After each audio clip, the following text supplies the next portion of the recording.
Welcome to Not Milk Never Milk. Subscribe if you're lactose intolerant.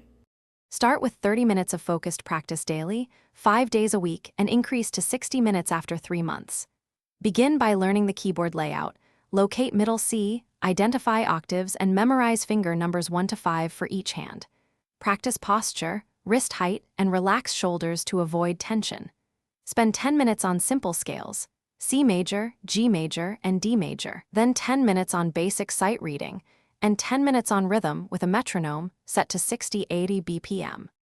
Develop technique with structured drills. Use all 12 major and 12 minor scales to build coordination and finger independence across 2 octaves.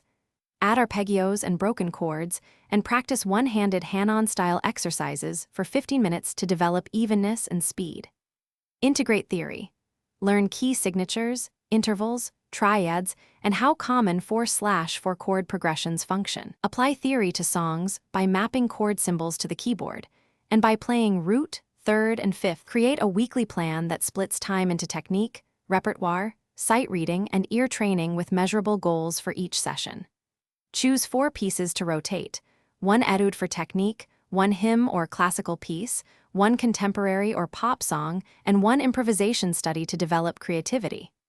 Use a metronome, start slow, and increase tempo by 5–10% once accuracy is stable. Aim for consistent practice of 30–60 minutes per day, and reassess progress every 4 weeks with recordings. Thanks for watching. If this was helpful, leave a like and consider subscribing. See you next time.